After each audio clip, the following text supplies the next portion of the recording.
Hello students. कल हम पढ़ रहे थे molecular analysis of SAM suit apical meristem, जिसमें हमने छोड़ा था कि कौन कौन सी जीन ज़रूरी है एसएएम के लिए। तो ये तीन इम्पॉर्टेंट जीन्स हैं जो एसएएम को कंट्रोल करती है। इसमें सबसे पहला है सूट मेरिस्टेम लेस जीन यानी एसटीएम जीन। ये एसटीएम जीन कब काम करती है उसके बारे में हम बात करते हैं। दूसरी है वुशचेल जीन। वुशचेल जीन का मतलब होता है बुसी यानी कि झाड़ी नुमा प्लांट को बनाने वाला जीन, ऑर्गन डिफरेंशिएशन करने वाला जीन। और तीसरा जो जीन था वो क्लेवेटा जीन है, जिसमें तीन जीन होती है, क्लेवेटा 1, क्लेवेटा 2, क्लेवेटा 3। लेकिन यहाँ हम बात करेंगे क्लेवेटा 1 और क्लेवेटा 3 की। यानी कि आपने देखा होगा जब एम्ब्रियो डेवलपमेंट होता है तो कैसे कैसे कौन कौन से जीन। देखिए, एम्ब्रियो सबसे पहले 8 सेल स्टेज में आता है। मैं आपको दिखाता हूँ, ये एम्ब्रियो देखिएगा। पहले ये 4 सेल स्टेज में आया, फिर 8 सेल स्टेज में बना, फिर ये 16 सेल, फिर 32 सेल। यानी यहाँ आपको देखना है कि इसको हम बोलते थे ग्लोब्यूलर एम्ब्रियो। ग्लोब्यूलर एम्ब्रियो है ये हार्ट शेप एम्ब्रियो है और ये टार्पिडो शेप एम्ब्रियो है। तो इनको कौन डिफरेंशिएट कर रहा है? सबसे पहले यहाँ पर जो क्लेवेटा जीन है, क्लेवेटा जीन अर्ली एम्ब्रियो डेवलपमेंट के लिए रिस्पॉन्सिबल होता है। ये देखें, क्लेवेटा जीन, क्लेवेट नहीं, वुशचेल जीन है जो अर्ली ग्लोब्यूलर स्टेज के लिए रिस्पॉन्सिबल होता है, जो स्टेम सेल के नीचे का हिस्सा होता है। आप देख सकते हैं ये रेड कलर की जीन सबसे पहले एक्सप्रेस हो रही है, ये है वुशचेल जीन। ये वुशचेल जीन है, आप देख सकते हैं वुश का एक्सप्रेशन हो रहा है। ठीक है, उसके बाद एसटीएम जीन एक्टिवेट होती है, यानी कि लेटर ग्लोब्यूलर स्टेज में एसटीएम जीन एक्टिवेट होंगी। और उसके बाद जो अर्ली हार्ट स्टेज बनेगी, एम्ब्रियो की जो हार्ट स्टेज आएगी, उसके लिए क्लेवेटा 1 और क्लेवेटा 3 जीन जिम्मेदार होगी, क्योंकि इनको डिफरेंशिएट करने के लिए जो सिग्नलिंग जनरेट होगी वो इन्हीं जीन से डेवलप होगी। और एसएएम बिकम डिस्टिंग्विशेबल, और पूरी तरह से एसएएम कब दिखने लग जाएगा? टॉर्पिडो स्टेज में। यानी शूट एपिकल मेरिस्टेम कम्प्लीटली बन के रेडी हो जाता है टॉर्पिडो स्टेज में। अब यहाँ देखेंगे क्लेवेटा कैसे अपनी मैकेनिज़्म परफॉर्म करता है। यहाँ देखिएगा आप, ये है सेल वॉल, पूरी की पूरी ये सेल वॉल है, जिसके अंदर आपको ये रिसेप्टर फॉर्म में कौन कौन से जीन हैं? क्लेव 1, क्लेव 2 और ये है क्लेव 3। सबसे पहले ये सेल वॉल के अंदर क्लेव जीन रिसेप्टर की तरह काम करती है, और ये क्लेव 3 इस पे जुड़ता है तो एक कॉम्प्लेक्स बन जाता है। और सेल के अंदर साइटोप्लाज्म में सारी एक कैस्केड यानी एक मैकेनिज़्म, एक प्रोसेस स्टार्ट हो जाता है, और इनसे जो प्रोटीन बनती है, फॉस्फेटेज प्रोटीन, और एक रोह लाइक फैक्टर की मदद से प्रोटीन फॉस्फेटेज बनता है, और वो सारी अपनी एक्टिविटीज़ को करना स्टार्ट कर देता है। यानी जीन जो रेगुलेटरी प्रोटीन्स होती हैं, अब ये हैं रेगुलेटरी प्रोटीन्स हैं। तो एक लिमिट से ज़्यादा क्लेवेटा जीन का काम क्या था कि स्टेम सेल को सेल्फ फॉर्मेशन करना, स्टेम सेल को बनाए रखना, ख़त्म नहीं करना, और ऑर्गन का इनिशिएशन करना। तो आप देख रहे हैं यहाँ जीन रेगुलेटरी प्रोटीन है जो इसकी लेवल को लिमिट कर देती है। यानी कि यहाँ पर वुश जीन जो काम करेगा वो ऑर्गन यानी सेल को डिफरेंशिएट करने का काम करेगा। तो यहाँ से तो डिफरेंशिएशन स्टार्ट होगा, लेकिन यहाँ तक ये अपनी मैकेनिज़्म करता रहेगा। तो क्लेवेटा 1, 2, 3 म्यूटेंट, अगर उन तीनों में ये जीन म्यूटेंट का मतलब होता है वो जीन काम नहीं करती है, तो फिनोटाइप एनलार्ज मेरिस्टेम, तो क्या होगा? मेरिस्टेमेटिक सेल नहीं बनेंगी, सेल डिफरेंशिएट हो जाएंगी और सेल इलोंगेट करती रहेंगी बस। मेरिस्टेम यहाँ पर स्टेम सेल ख़त्म हो जाएंगी। क्लेवेटा 3 प्रोटीन आप देख रहे हैं कि मेन काम क्लेवेटा 3 है, जो रिसेप्टर पे बाइंड हो रहा है और सिग्नल जनरेट करके ये प्रोटीन बनवा रहा है और अपनी सारी मैकेनिज़्म परफॉर्म करवा रहा है। तो मेन रोल है क्लैव 3 का, लेकिन सेल वॉल के अंदर ये रिसेप्टर है क्लैव 1 और क्लैव 2, ये कॉम्प्लेक्स बना करके कैस्केड की तरह एक प्रोटीन सिंथेसिस करते हैं और मैकेनिज्म करवाते हैं। क्लेवेटा रिसेप्टर इज़ ल्यूसिन रिच। जो रिसेप्टर आप देख रहे हैं क्लेवेटा रिसेप्टर, इनमें ल्यूसिन रिच यानी कि अमीनो एसिड ल्यूसिन होता है, थ्रियोनिन काइनेज रिसेप्टर्स होते हैं।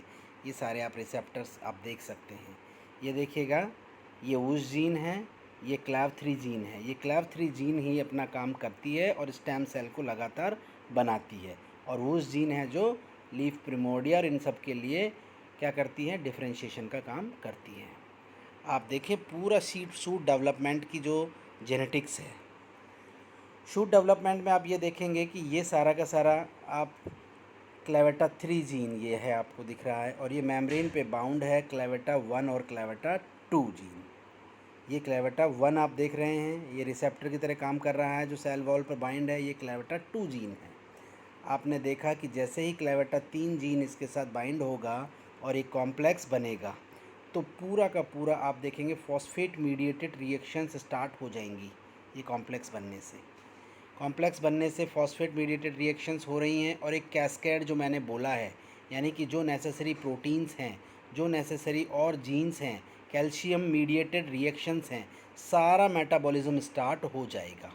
और यहाँ से जब पूरी तरह से सेलों का नंबर स्पेसिफिक हो जाएगा, तो एक सिग्नल जनरेट होगा जो वूस जीन है जो इसकी एक्टिविटीज़ को रोकने का काम करेगी और इस सेल को क्या करेंगी, डिफरेंशिएट करने का काम करेंगी।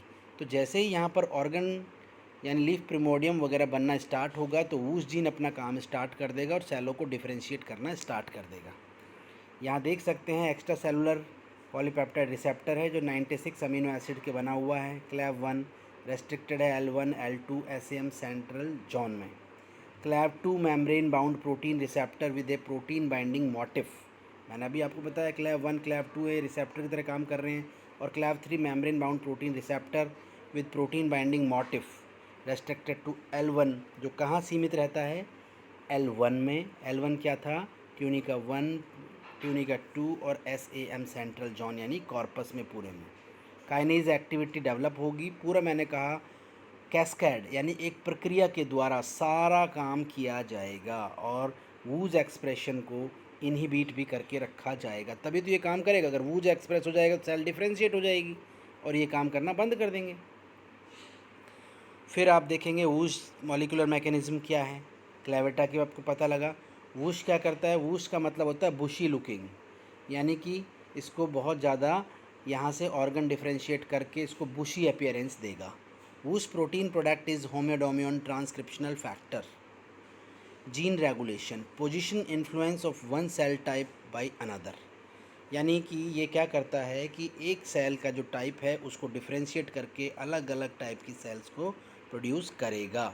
अगर आप वूश जीन को ख़त्म कर दें, हम म्यूटेंट का मतलब है लोकलाइज्ड वूश gene product in organising centre of shoot.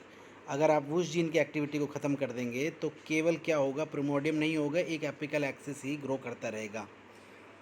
Whoosh mutant result early termination of SAM। तो SAM क्या होगा, डिफेक्टिव अगर कर दिया हमने अर्ली स्टेज में ही, तो लीफ प्रिमोडियम लेटरल ब्रांचेज इनका कोई डिफरेंशिएशन नहीं होगा। Aberrant SAM organisation was defective in maintaining SAM integrity.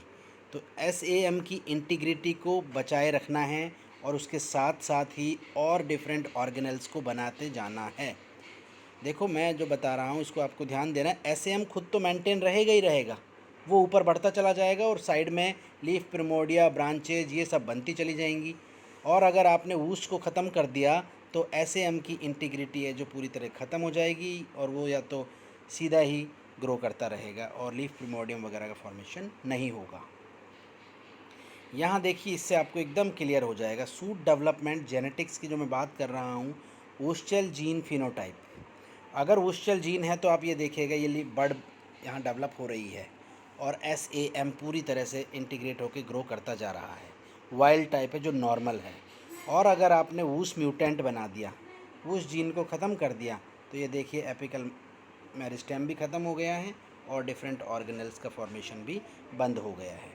यहाँ भी आप देख सकते हैं ये देखिएगा, ये देखिएगा लीफ प्रिमोर्डियम वगैरह और ये सब बनना स्टार्ट हो गया है, शूट मेरिस्टेम मौजूद है और म्यूटेंट में ऐसा कोई डिफ्रेंशिएशन नहीं हो रहा है। तो ये मैंने आपको बताया ही है कि कैसे कैसे एम्ब्रियो डेवलपमेंट के टाइम में 16 सेल में क्लैव वूस जीन है जो डेवलप हो रहा है अर्ली एम्ब्रियो स्टेज में। फिर है जो एसटीएम जीन एक्सप्रेस हो रहा है हार्ट शेप, पहले ग्लोबुलर एम्ब्रियो, फिर हार्ट शेप एम्ब्रियो, फिर टॉर्पेडो शेप एम्ब्रियो है। ओसी प्रकर्सर लीनिएज एस्टेब्लिश 4 ओसी जो प्रकर्सर होगा वो सबसे पहले 4 सेल एम्ब्रियो डेवलप करेगा, फिर 16 सेल, ठीक है, जिसमें वूस एक्सप्रेस होने लग जाएगा, रेड कलर का आप देख रहे हैं। Stem cell of central zone induce by heart stage, ये आप देखिएगा ये बन रहा है क्लेवेटा जीन, जो क्या कर रहा है हार्ट शेप, नहीं एसटीएम जीन है, ये एसटीएम जीन है जो क्या कर रहा है हार्ट स्टेज को, एसटीएम और क्लेवेटा दोनों जीन मिल करके हार्ट स्टेज बना रहे हैं, जो ब्लू एक्सप्रेशन से आपको दिख रहा है। यहाँ आप देखेंगे सूट डेवलपमेंट जेनेटिक सेकंड में क्लेवेटा जीन कैसे अफेक्ट कर रहा है। देखिए नॉर्मल एसएएम ये होता है जिसके अंदर ये आपको सेल दिख रही है, नॉर्मल एपिकल सेल आपको दिख रही है। अब क्लेवेटा जीन जब काम करेगा तो ध्यान दीजिएगा, ये देखिएगा ये स्टेम सेल का पूरा मास मौजूद है और यहाँ देखिएगा सारी सेल पेरिफेरल जोन पर आ रही है और ये वूस जीन के द्वारा डिफ्रेंशिएट होकर के यहाँ लीफ प्रिमोर्डियम और ये सब बनाना स्टार्ट करेगी, जहाँ एसएएम की पूरी इंटीग्रिटी मेंटेन है। सेंट्रल जॉन एसएएम में mutant phenotype, huge apical meristem, clav wild type restrict stem cell accumulation. Mutant type अगर आपने कर दिया तो क्या होगा, एपिकल मेरिस्टेम ही केवल ग्रो करता दिखाई देगा। यहाँ भी आप देख सकते हैं स्टेम मॉलिक्यूलर मैकेनिज़्म में, स्टेम मॉलिक्यूलर मैकेनिज़्म में आप यहाँ देखिए, यहाँ पर कोई भी अगर आप वूश क्लैव जीन ख़त्म कर देते हैं तो एपिकल मेरिस्टेम है जो डिसअपियर हो जाता है और यहाँ आपको एपिकल मेरिस्टेम है जो अगर नॉर्मल में आप देखेंगे वाइल्ड टाइप है, ये नीचे वाइल्ड टाइप का मतलब है नॉर्मल, जिसके अंदर आप देख रहे हैं कि बहुत सारे लीफ प्रिमोर्डियम, एपिकल मेरिस्टेम फंक्शनल है, जबकि म्यूटेंट टाइप में यहाँ कुछ भी नहीं होगा, नॉर्मल एपिडर्मल सेल की तरह ही यहाँ केवल काम हो रहा है। तो stem cell of central zone and peripheral zone आप देख सकते हैं इस वाइल्ड टाइप के अंदर, तो एनकोडेड होमोडोमियन प्रोटीन नोटेड क्लासेस इसके अंदर पूरी मौजूद है, ट्रांसक्रिप्शनल फैक्टर मौजूद है। आपको मालूम होना चाहिए ट्रांसक्रिप्शनल फैक्टर्स क्या होते हैं, प्रोटीन सिंथेसिस, क्योंकि हर जीन का एक्सप्रेशन होता है जो स्पेसिफिक प्रोटीन बनाने से ही होता है और वो स्पेसिफिक प्रोटीन केवल किसके द्वारा होते हैं, बनते हैं, ट्रांसक्रिप्शनल फैक्टर्स के द्वारा ही। और यहाँ आप देख सकते हैं म्यूटेंट टाइप में ये सब प्रिवेंट कर दिया गया है, डिफ्रेंशिएशन पेरिफेरल जॉन वगैरह पे कुछ नहीं डेवलप हो रहा है। तो कुल मिला के अगर मैं अब आपसे बात करूं, some gene root shoot formation में भी इन्वॉल्व हो रहे हैं। बहुत शूट एंड रूट मेरिस्टेम और apical meristem but are independently control. मैंने कहा ना रूट के एपेक्स को अलग जीन कंट्रोल करती है और शूट के एपेक्स को अलग जीन कंट्रोल करती है। Shoot meristem less gene STM is necessary for shoot formation. ये जीन शूट फॉर्मेशन के लिए जिम्मेदार है, कब, एम्ब्रियो के अंदर। ये एसटीएम एसएएम में हम नहीं बता रहे, एम्ब्रियो बन रहा होता है तब सीड में, बट नॉट रूट डेवलपमेंट में ये काम नहीं करती। क्यों? क्योंकि STM encode a transcriptional factor with homeobox region में, क्योंकि यही है जो बाकी क्लैव जीन, वूस जीन, इन सबको एक्टिवेट करके यहाँ पर पूरे एपेक्स को डेवलप करवाएगा। आप देख सकते हैं अगर आप ये जीन को ख़त्म कर दीजिएगा तो कुछ नहीं बनेगा एपेक्स, और अगर ये जीन फंक्शनल होगा तो आप देख सकते हैं वाइल्ड टाइप में पूरा डेवलप होता रहेगा एपिकल मेरिस्टेम। ये आप gene expression apical embryo domain में आप देख रहे हैं, ये वूस जीन, ये वूस जीन, ये वूस जीन, ये वूस जीन, और यहाँ देखिए क्लेवेटा जीन और एसटीएम जीन एक्सप्रेस हो रहे हैं। तो ये सारे के सारे जीन हैं जो पूरे शूट मेरिस्टेम में काम करेंगे। एएनटी जीन है आप देख रहे हैं, वूस जीन है, CUC2 यानी कि एसटीएम जीन उसको हम बोल सकते हैं CUC को, फिर CUC2 जीन है, फिर एसटीएम जीन है येलो कलर का। आप डिफरेंट डिफरेंट पोजीशन आप देख रहे हैं एम्ब्रियो में या शूट एपेक्स में कि कहाँ कहाँ पर कौन कौन से जीन हैं। क्लैव3 जीन है, एडेक्शियल डोमेन है, एबैक्सियल डोमेन है। तो ये सारे के सारे जीन हैं जो एनालाइज किए गए हैं मॉलिकुलरली, किसके अंदर, शूट एपिकल मेरिस्टेम के अंदर।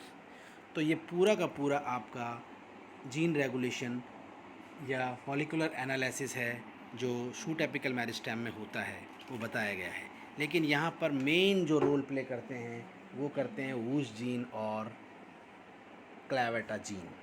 वूस जीन है जो डिफरेंशिएशन के लिए ज़िम्मेदार होता है सेल के, और क्लैवेटा जीन होता है वो लगातार सेल डिवीज़न करके स्टेम सेल को मेंटेन रखता है और डिफरेंट ऑर्गेनेल्स को सिंथेसाइज करने का काम भी करता रहता है। तो ये था हमारा मॉलिक्यूलर एनालिसिस ऑफ SAM। तो इसका PDF भी मैंने आपको भेज दिया है, आप ये सारी स्लाइड्स को देखते जाएं और PDF को पढ़ें। तो आज के लिए इतना ही काफ़ी है। Thank you.